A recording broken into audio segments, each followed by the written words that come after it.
Hello friends, मैं अनीता भास्कर आप सभी लोगों का अपने यूट्यूब चैनल पर स्वागत करती हूं। और आज हम पॉलिटिकल साइंस और थिंकर्स में पढ़ेंगे आर्थिक आधार। हमने व्यक्तिवाद पढ़ा था और व्यक्तिवाद की फिर दूसरी वीडियो में मैंने अपलोड किया था जिसमें व्यक्तिवाद के आधार के बारे में पढ़ा था, नैतिक पक्ष पढ़ा था, आर्थिक पक्ष पढ़ा था और उसमें राजनैतिक तर्क और व्यवहारिक तर्क, ये सब चीजें हमने पिछली वीडियो में पढ़ा था कि व्यक्तिवाद के आधार 6 बताए थे मैंने, नैतिक, राजनैतिक और उसके बाद व्यवहारिक तर्क। अब हम 3 तर्क आज पढ़ेंगे इसमें, आर्थिक आधार और 2 तर्क और पढ़ेंगे हम इसी में। ठीक है, तो आज हम इसमें शुरू करेंगे और आशा करते हैं वीडियो जरूर पसंद आएगी। पसंद आए तो लाइक शेयर कमेंट करना ना भूलिएगा और अगर आप चैनल पे नए हैं तो चैनल को सब्सक्राइब करना बिल्कुल ना भूलें।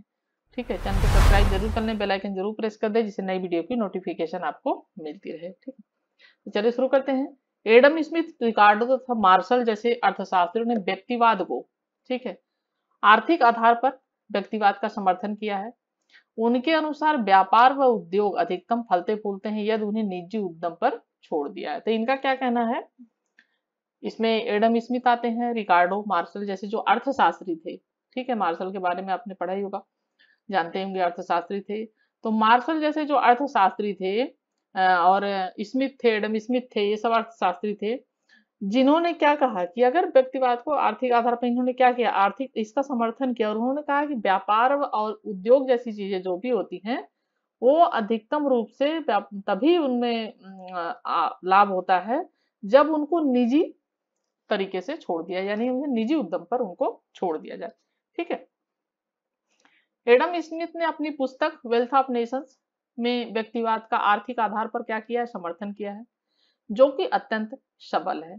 एडम स्मिथ का विचार था कि राज्य या सरकार को आर्थिक क्षेत्र में जहां तक भी हो सके हस्तक्षेप नहीं करना चाहिए। ठीक है, तो एडम स्मिथ का क्या कहना था कि राज्य हो या सरकार हो, इन लोगों को क्या करना चाहिए कि आर्थिक क्षेत्र में हस्तक्षेप बिल्कुल नहीं करना चाहिए। जहां तक हो सके या तो बहुत थोड़ा बहुत करें और नहीं तो इसमें हस्तक्षेप न करें। इससे क्या होता है, व्यक्तित्व जो आर्थिक पक्ष होगा वो रुक जाएगा और वो उसमें सफल नहीं हो पाएंगे। इनका ये कहना था एडम स्मिथ का, क्योंकि प्रत्येक व्यक्ति अधिकतम लाभ का क्या होता है, प्रत्येक व्यक्ति इच्छुक होता है। आप भी इच्छुक होंगे, हर आदमी चाहता है कि हमें अधिकतम क्या हो, हमें लाभ की प्राप्ति हो, हमें हानि ना हो। ठीक है, उसकी यह भावना उसे अर्ध व्यवसाय, उद्योग और कर्मठता की ओर अग्रसित करती है। जब प्रत्येक व्यक्ति लाभ का इच्छुक होता है तो उसके लिए क्या करता है, वो मेहनत करता है, अधिक कर्मठता यानी अधिक मेहनत करता है, उद्योग की ओर अग्रसर होता है, व्यवसाय करना चाहता है और उसमें अधिक से अधिक क्या करता है, वो मेहनत करता है। और यदि किसी राज्य, वर्ग, समूह या दल विरोध का आश्रय देकर व्यक्ति के जीवन को नियंत्रित करता है तो उसका प्रयास अहितकर होगा। और अगर व्यक्ति खुद उन्नति करना चाहता है, कर्म करना चाहता है, लेकिन राज्य या सरकार क्या करती है, उस पर अगर किसी प्रकार का प्रतिबंध लगाती है, उसको नियंत्रित करती है, उस पर नियंत्रण करती है, ठीक है, उस पर कोई प्रतिबंध लगा देती है, तो क्या होगा उसका फल, उसका फल ये होगा कि जो वो प्रयास कर रहा होता है तो उतने अच्छी तरीके से वो प्रयास नहीं करता है जिसका क्या होता है, वह हितकारी होता है। परंतु यदि राज्य हस्तक्षेप नीति का अनुसरण कर नीति का अनुसरण कर व्यक्ति के जीवन में हस्तक्षेप नहीं करता तो स्वतंत्र प्रतिबंध के आश्रय से वाणिज्य, व्यवसाय, उद्योग धंधे लगातार प्रगति पथ पर बढ़ेंगे। ठीक है, परंतु यदि राज्य हस्तक्षेप नीति नहीं करता, यानी हस्तक्षेप नहीं करता है, किसी प्रकार का उसमें प्रतिबंध नहीं लगाता है और उसको अपने हिसाब से कार्य को करने देता है, तो क्या होगा, उससे जो वाणिज्य होगा, व्यापार होगा, व्यवसाय होगा, जो भी उद्योग धंधे होंगे वो क्या होंगे, वो लगातार प्रगति करेंगे, उन्नति करेंगे और प्रगति के पथ पर क्या होंगे, अग्रसर होंगे और बढ़ेंगे। ठीक है, देखिए, व्यक्तिवादियों के अनुसार राज्य को वस्तुओं के मूल्य निर्धारण करने की आवश्यकता नहीं है। राज्य क्या करता है, वस्तुओं का मूल्य निर्धारित करता है। आज भी देखते होंगे राज्य हर वस्तु के मूल्य, एक समर्थन मूल्य होता है, मिनिमम मूल्य होता है, जो क्या करता है, राज्य निर्धारित कर देता है कि ये गेहूं है या चावल है, जो भी है, इसका समर्थन मूल्य इतना है, इसका न्यूनतम मूल्य इतना रहेगा। आप कितने मूल्य पर किसानों से खरीद सकते हैं, कितने से अधिक बेच सकते हैं, तो ये क्या करता है, राज्य उसका निर्धारित करता है। पेट्रोल है, डीजल है, जो भी चीजें होती हैं, हर चीज का क्या करता है, राज्य उसके उसका मूल्य निर्धारित करती है। क्योंकि वह मांग में पूर्ति के अनुसार अपने आप ही ठीक हो जाए। तो ये क्या कहते हैं, व्यक्तिवादी कहते हैं कि राज्य को वस्तुओं का मूल्य निर्धारित करने की आवश्यकता ही नहीं है, यानी उसे कोई जरूरत नहीं है कि वो राज्य के मूल्य वस्तुओं के मूल्य निर्धारित करे। ठीक है, क्योंकि मांग एवं पूर्ति के अनुसार वो अपने आप ही ठीक हो जाएंगे। इनका कहना यह है, व्यक्तिवादी जो है वो क्या मानते हैं, जब किसी वस्तु की अधिक मांग होती है लेकिन उसके अनुसार उसकी पूर्ति नहीं हो पाती है, तो वो क्या होता है, वो सामान हमेशा महंगा हो जाता है। ठीक है, और अगर मांग कम है पूर्ति अधिक है तो हमेशा चीजें वो सस्ती होती हैं।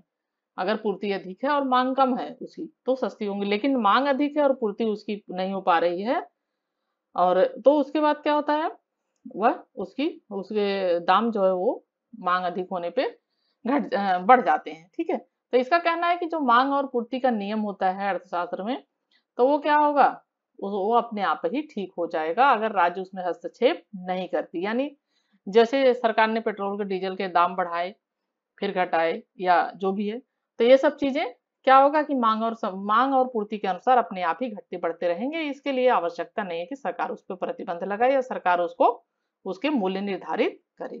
ठीक है, आगे चलते हैं।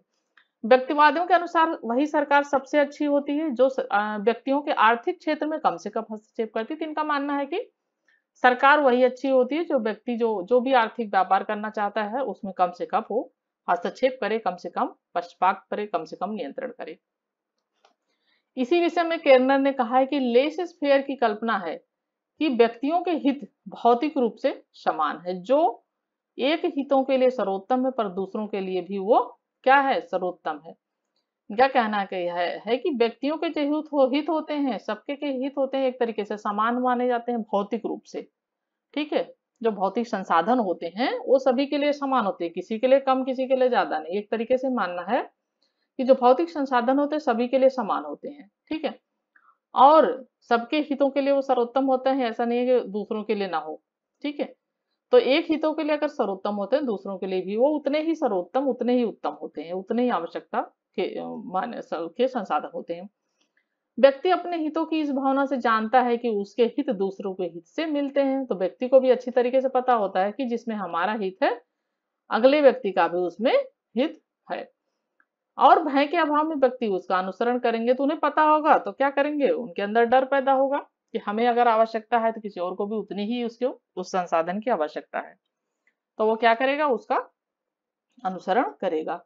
ठीक है, गार्नर का कहना है कि व्यक्तिवादियों के अनुसार अतः व्यक्ति को अपनी इच्छा अनुसार अपनी पूंजी का प्रयोग करने, अधिकतम लाभ की खातिर श्रम करने और परिश्रम से उत्पन्न की गई वस्तुओं का स्वतंत्रता पूर्वक विनिमय करने तथा आपूर्ति व मांग के प्राकृतिक नियमों द्वारा मूल्य निश्चित करने की अनुमति दी जाए।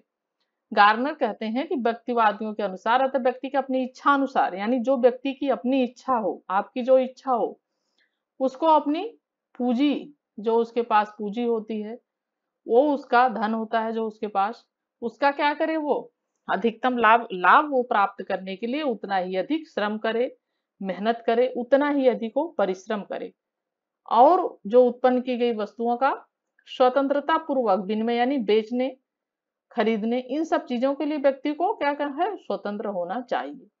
यानी कोई भी, जैसे किसान अनाज पैदा कर रहा है, सरकार उस पर क्या करती है, उस पर मूल्य निर्धारित करती है, तो ये सब चीजें नहीं होनी चाहिए।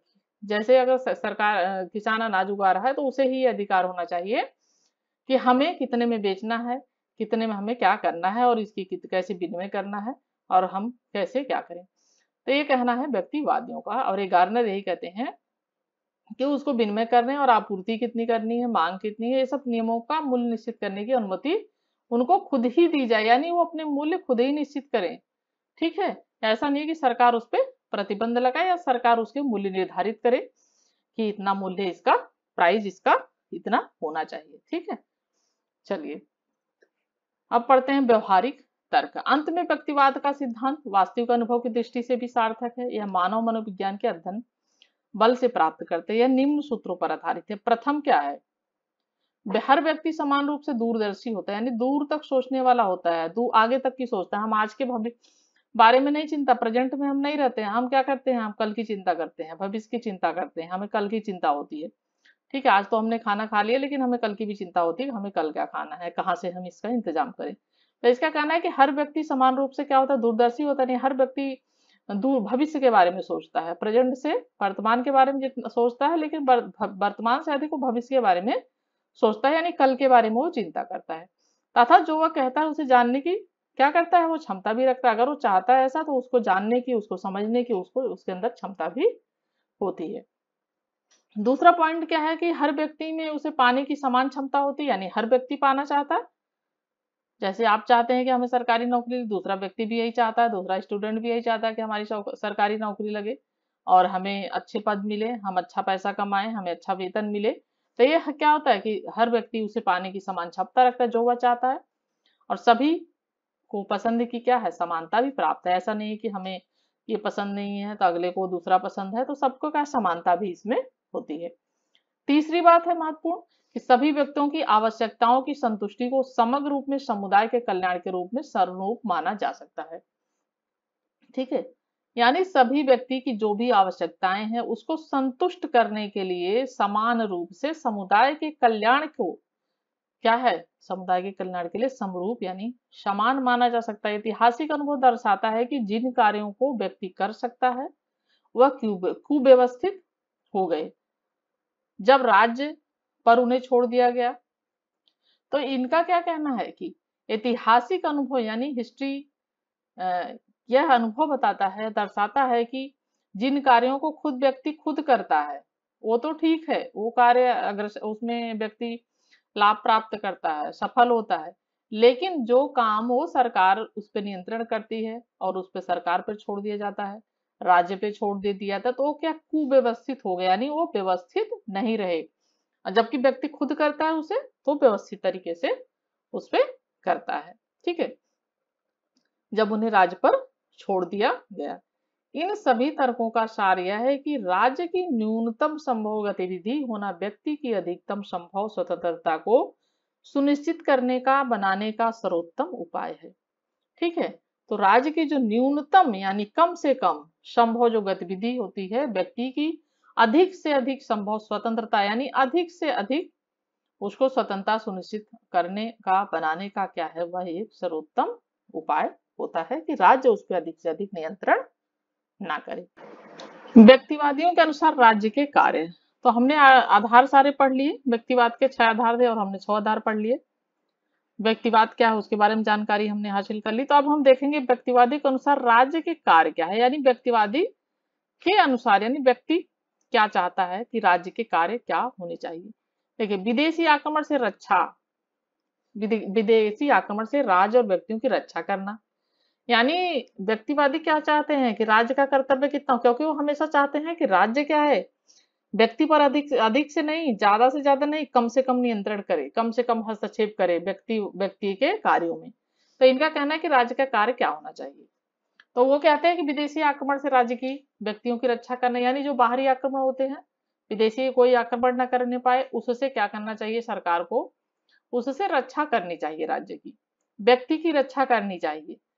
व्यक्ति की व्यक्ति से रक्षा, जैसे शारीरिक हानि, व्यक्ति क्या, कानून अगर ना हो तो एक दूसरे को लोग मारने काटने में लग जाते हैं। अगर कानून का नियंत्रण ना हो, कानून का नियंत्रण बहुत जरूरी है, क्योंकि अगर कानून का प्रतिबंध ना हो, कानून का डर ना हो, तो लोगों को देखेंगे कैसे अराजकता फैल जाएगी, लोग किसी के दूसरे का खेत जोतने के चक्कर में पड़ जाएंगे। ठीक है, कोई अपने अपने अभी भी लोग घर बनाते हैं तो अपने घर के आगे ही सड़क पे ही पूरा रैंप बना के बैठ जाते हैं। तो ये सब चीजें क्या है, नियंत्रण द्वारा ही तो सुव्यवस्थित हो पाती हैं। ठीक है, कहीं भी कोई जमीन होगी, लोग अपना बनाने लग जाते हैं, दूसरे व्यक्ति से लड़ाई कर लेते हैं, तो झगड़े कर लेते हैं। तो इससे क्या है कि सारे कानून ना हो तो ये सब चीजें क्या होंगी, अव्यवस्थित हो जाएगी। तो व्यक्तिवादी कहते हैं कि कुछ चीजों के लिए जरूरत है सरकार की, कुछ चीजों के लिए आवश्यकता है सरकार की। किसके लिए आवश्यकता, इन सब चीजों के लिए आवश्यकता, विदेशी आक्रमण से रक्षा करे, व्यक्तियों की रक्षा करे, व्यक्ति की व्यक्ति से रक्षा करे, यानी एक व्यक्ति दूसरे व्यक्ति को परेशान न करे, किसी भी प्रकार से शारीरिक हानि, अवमानना, व्यक्तिक नियंत्रण, अवरोध आदि किसी प्रकार का अवरोध ना हो। तो ये सब चीजें क्या है, एक व्यक्ति की दूसरे व्यक्ति से सुरक्षा भी आवश्यक है। संपत्ति की रक्षा करना, व्यक्तियों के झूठे अनुबंधों से रक्षा करना या ठीक अनुबंध को तोड़ने वालों से रक्षा, संपत्ति की भी रक्षा आवश्यक है। अगर राज्य का नियंत्रण नहीं रहेगा तो संपत्ति भी सुरक्षित हमारी नहीं रहेगी, कानून नहीं होगा तो संपत्ति भी हमारी सुरक्षित नहीं रह पाएगी, ना हम सुरक्षित रह पाएंगे। ठीक है, ये बात आप समझते हैं। तो इसका कहना है कि इन सब चीजों से सरकार को क्या करनी चाहिए, सुरक्षा करनी चाहिए। व्यक्तियों के झूठे अनुबंधों से रक्षा, किसी प्रकार का झूठा अनुबंध उनसे रक्षा होना चाहिए। ठीक अनुबंध को तोड़ने वाले यानी सही अनुबंध जो है उनको तोड़ना, उससे रक्षा होनी चाहिए। अयोग्यों की रक्षा, जो लोग अयोग्य हैं, कमजोर हैं, ठीक है, परेशान है, उनकी भी रक्षा राज्य को करनी चाहिए। अवरोधक बुराइयों से व्यक्तियों की, जो अवरोधक बुराइयां उनसे भी व्यक्तियों की रक्षा करनी चाहिए इत्यादि। ठीक है, तो राज्य के कार्य व्यक्तिवादियों ने बहुत सीमित किए हैं। राज्य के अधिकार व्यक्तिवादियों के अनुसार राज्य होना तो चाहिए, लेकिन यही है कि राज्य के अधिकार जो है सीमित होना चाहिए। ठीक है, चलिए व्यक्तिवाद की आलोचना। व्यक्तिवाद की धारणा थी कि राज्य एक आवश्यक बुराई है। ठीक है, ये मेन पॉइंट है, इसे जरूर नोट करें, बहुत बार पूछता है किसकी अवधारणा है।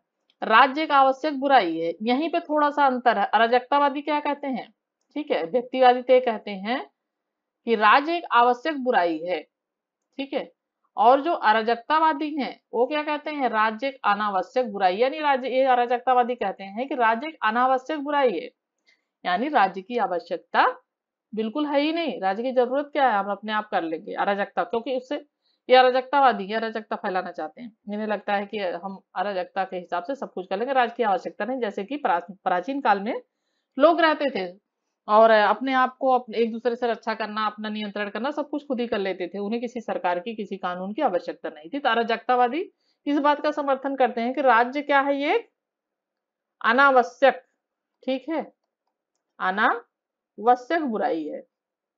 जबकि व्यक्तिवादी क्या कहते हैं कि राज्य एक आवश्यक बुराई है। इनके लिए बुराई तो राज्य है, राज्य में बहुत सारी कमियां हैं, राज्य में बहुत सारी बुराइयां बताते हैं, बहुत सारी कमियां निकालते हैं कि राज्य को ये नहीं करना चाहिए, राज्य को वो नहीं करना चाहिए, लेकिन उसके अलावा ये कहते हैं कि राज्य आवश्यक भी है। क्योंकि जैसे मैंने ऊपर बताया, इन सब चीजों से रक्षा कौन करेगा, राज्य ही तो करेगी, नहीं तो कौन किसी की बात मान रहा है। ठीक है, कौन किसी की बात समझ रहा है, दूसरे को क्या फायदा होगा, इससे कोई मतलब नहीं, दूसरे का आदमी नुकसान करने पे तुल जाएगा। तो इसलिए व्यक्तिवादी के अनुसार राज्य का आवश्यक बुराई है, जबकि अराजकतावादी जो है वो राज्य को बिल्कुल आवश्यक नहीं मानते, वो अनावश्यक मानते कि राज्य की कोई आवश्यकता ही नहीं है। ठीक है, तो राज्य एक आवश्यक बुराई है, गलत है, व्यक्तिवादी की धारणा थी, यह सकारात्मक भलाई का अधिकरण है। ठीक है, तो ये कहते हैं कि आलोचना में, ठीक है, व्यक्तिवादी कहते हैं कि आलोचना राज्य का आवश्यक बुराई है, तो आलोचना आलोचना कैसे की गई इसकी, गलत है, सकारात्मक भलाई, राज्य का आवश्यक बुराई नहीं है बल्कि सकारात्मक भलाई का ये अधिकरण है। ठीक है, सकारात्मक उदारवादी भी इसे स्वीकार करते हैं। व्यक्ति की स्वतंत्रता तथा राज्य की सत्ता एक दूसरे के विरोधी नहीं है। ठीक है, जो इसकी आलोचना आलोचना करते हैं व्यक्तिवाद की, वो कहते हैं कि व्यक्ति, सकारात्मक उदारवादी भी इसे स्वीकार करता है, जबकि व्यक्ति की स्वतंत्रता और राज्य की रक्षा एक दूसरे के क्या है, विरोधी नहीं है, इनका कहना। यानी व्यक्ति राज्य के अंदर ही स्वतंत्र रह सकता है, राज्य के बाहर नहीं स्वतंत्र रह सकता है, राज्य के नियंत्रण में ही व्यक्ति की स्वतंत्रता सुरक्षित रहती है, इनका कहना है, जो आलोचनावादी है।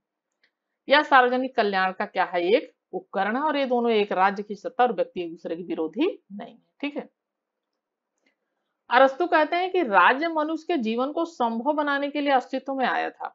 अरस्तु का कहना है कि राज्य जो है मनुष्य के जीवन को संभव बनाने के लिए आया था, अस्तित्व में आया और अब उसे अच्छा बनाने के लिए विद्यमान है। तो ये भी अरस्तु क्या है, वो राज्य के समर्थन करते हैं राज्य का। ये इनका कहना है कि आलोचना कर रहे हैं, ये कह रहे हैं कि राज्य जीवन में मनुष्य को अच्छा बनाने के लिए आया था अस्तित्व में, और उसे अच्छा बनाने के लिए ही राज्य की आवश्यकता है, और राज्य को विद्यमान रहना चाहिए। राज्य विद्यमान भी है अच्छा बनाने के लिए, बुरा बनाने के लिए नहीं। ठीक है, गार्नर क्या कहते हैं, वास्तव में इतिहास सही रूप में स्पष्ट करता है कि अतीत में सत्यता की प्रगति को बहुत विशाल मात्रा में बुद्धिमत्ता पूर्वक निर्देशित राज्य की कार्यवाही द्वारा प्रोत्साहन किया गया है।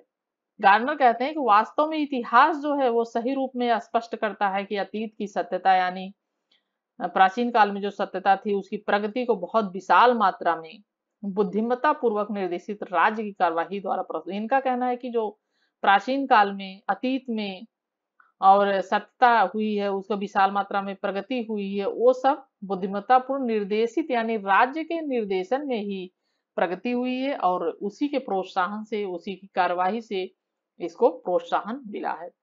व्यक्तिवादियों का यह भी विचार गलत है कि व्यक्ति को स्वतंत्र छोड़ देने से ही सभ्यता का विकास होगा। व्यक्तिवादी क्या कहते हैं? व्यक्ति को स्वतंत्र छोड़ दो, हमने पढ़ा व्यक्ति के ऊपर कोई राज्य का नियंत्रण नहीं होना चाहिए कुछ चीजों को छोड़ के। तो इनका ये भी कहना गलत है कि व्यक्ति को स्वतंत्र छोड़ देने से ही सभ्यता का विकास होगा, बल्कि असभ्यता फैलेगी, अराजकता फैलेगी, आलोचनावादी कहते हैं। ये सब बहुत इंपॉर्टेंट पॉइंट है, जो ये विचार है यही किस क्वेश्चन पूछे जाते हैं, चाहे आप यूजीसी का एग्जाम दें, चाहे पीजीटी का दें, चाहे टीजीटी का दें, यही चीजें आपसे एग्जाम में पूछी जाएंगी कि गार्नर किसने क्या, कथन किसका है। ठीक है, तो इसलिए बहुत मेन पॉइंट है, इस पर जरूर ध्यान दें। बाकी पीडीएफ टेलीग्राम चैनल पे डाल दी जाएगी, वो आप वहां से पीडीएफ भी प्राप्त कर सकते हैं। हक्सल का कहना है कि जितनी ही सभ्यता की ऊंची अवस्था होगी, उतने ही अधिक समाज के एक व्यक्ति की क्रियाएं दूसरों को प्रभावित करेंगी। ठीक है, हक्सल कहते हैं कि जितनी ही सभ्यता की ऊंची अवस्था होगी, उतनी ही अधिक समाज के एक व्यक्ति की क्रियाएं जो है दूसरों को प्रभावित करेंगी। वह कहता है कि प्रगतिशील सभ्यता में राज्य का अधिक नियंत्रण होना चाहिए, यानी जैसे जैसे प्रगति हो रही है, प्रगतिशील समाज है, धीरे धीरे विकास हो रहा है, तो उसमें उतने ही अधिक क्या होना चाहिए? राज्य का नियंत्रण होना चाहिए। राज्य मनुष्य की उन्नति के लिए, आलोचनावादी कहते हैं कि राज्य व्यक्ति के उन्नति के लिए, मनुष्य की उन्नति के लिए बिल्कुल आवश्यक है। वर्क ने कहा है कि राज्य को समूचे विज्ञान में साझेदारी है, इसलिए राज्य को एक बुराई बताना सर्वथा अनुचित है होगा, वर्क कहते हैं, क्योंकि जो ये व्यक्तिवादी है राज्य को आवश्यक बुराई कहते हैं। मिल का यह कहना है कि कानूनों की व्यापकता से व्यक्ति की स्वतंत्रता घटेगी, जो कि सर्वथा क्या है? अनुचित है, क्योंकि राज्य के कानून से सार्वजनिक कल्याण में वृद्धि होती है। इनका कहना है कि राज्य के कानूनों से सार्वजनिक कल्याण में क्या होता है? उसमें वृद्धि होती है। ठीक है, और गार्नर कहते हैं मनुष्य भी बौद्धिक, नैतिक तथा भौतिक आवश्यकताओं का उसकी उपेक्षा समान ही श्रेष्ठ निर्णायक होता है। व्यक्तिवादियों द्वारा समर्थित प्रतियोगिता जो है वो क्या है? अवांछनीय है। स्पेंसर की योग्यतम जीविता का सिद्धांत भी अत्यंत भयावह है। वह इस सिद्धांत को अपनाने से समाज में वैसी अराजकता दिखाई देगी जैसी हॉब्स की प्राप्तिक अवस्था में थी। तो स्पेंसर भी यही कहते हैं कि जो योग्यतम की जीविता का सिद्धांत है, यानी पहले हमने पढ़ा था तो उसमें दिया था कि जो लोग शासक वर्ग एक तरीके से है, या जो प्रबल है, जो सबल है, वो तो जिंदा रहेगा, और जो निर्बल होगा वो धीरे धीरे अपने आप खत्म हो जाएगा। ठीक है, और स्पेंसर ने ये कही थी बात कि जो लोग सबल हैं वो खत्म हो जाएंगे, और इस पे नियंत्रण नहीं होना चाहिए, और गरीबों की सहायता नहीं करनी चाहिए, और अगर गरीबों की सरकार सहायता है उससे धीरे धीरे देश और गरीब होगा, राज्य और गरीब होगा, और दिक्कत आएगी। इसलिए उन्होंने कहा था कि किसी की, कोई भी राज्य को आवश्यकता नहीं है नीचे लोग जो है उनको ऊंचा उठाने की, और उससे क्या होगा कि जो निर्बल लोग होंगे उन्हें वो वहीं पे खत्म हो जाएंगे और इसी से विकास होगा। तो स्पेंसर की ये मान्यता थी। तो ये कहा गया है कि स्पेंसर आलोचनावादी कहते हैं कि जो स्पेंसर की जीविता का सिद्धांत है, ये सिद्धांत भयावह है, और इस सिद्धांत को अपनाने से क्या होगा? अराजकता दिखाई, क्योंकि बिल्कुल अराजकता, जो गरीब लोग हैं हम अगर उसको सपोर्ट नहीं करेंगे, हम उसको आगे नहीं बढ़ाएंगे, तो वो तो वहीं पे खत्म हो जाएंगे। तो क्या है? अराजकता ही तो है एक तरीके से, यह अच्छी भावना तो है नहीं। जैसे कि हॉब्स ने प्राथमिक अवस्था में यही बात हॉब्स ने भी की थी। अगर आपने पहले की वीडियो नहीं देखी, हॉब्स लॉ रूसो पर मैंने पहले वीडियो बनाई थी, तो प्लेलिस्ट में जरूर जाके सारी वीडियो अवश्य देख लें। राज्य द्वारा किया गया कार्य उतना ही श्रेष्ठ और सुंदर नहीं होता है जितना कि व्यक्तियों के द्वारा किया गया कार्य। व्यक्तिवादियों का यह तर्क असंगत है। तो राज्य द्वारा किया गया कार्य उतना श्रेष्ठ और सुंदर नहीं होता। जैसा कि व्यक्तिवादियों ने कहा कि राज्य जो कार्य करता है, नियंत्रण कर देता है, हस्तक्षेप करता है, तो उन सब चीजों से क्या होता है कि व्यक्ति की उन्नति नहीं होती, राज्य व्यक्ति की उन्नति में बाधक सिद्ध होता है, व्यक्तिवादी मानते हैं। लेकिन आलोचनावादी क्या कहते हैं कि राज्य द्वारा जो भी कार्य किया जाता है, यह कहते हैं कि व्यक्तिवादी की श्रेष्ठ और सुंदर नहीं होता। यह कार्य क्या है? व्यक्तिवादियों का यह तर्क क्या है? असंगत है, यानी सही नहीं है। ठीक है, हक्सले का कहना है कि राज्य एक ऐसे पारदर्शक शीश महल में रहता है। बिल्कुल कोटेशन याद रखें। हक्सले कहता है कि राज्य एक ऐसे पारदर्शक शीश महल में रहता है जिसके अंदर की सब वस्तुएं आसानी से देखी जा सकती हैं। तो ये हक्सले का कहना है आलोचना में कि राज्य एक ऐसे पारदर्शक शीश महल में रहता है, यानी राज्य की जो भी कमियां होती हैं, जो भी अच्छाइयां होती हैं, वो सब हम देख सकते हैं पारदर्शी शीश महल में दिखाई देती हैं।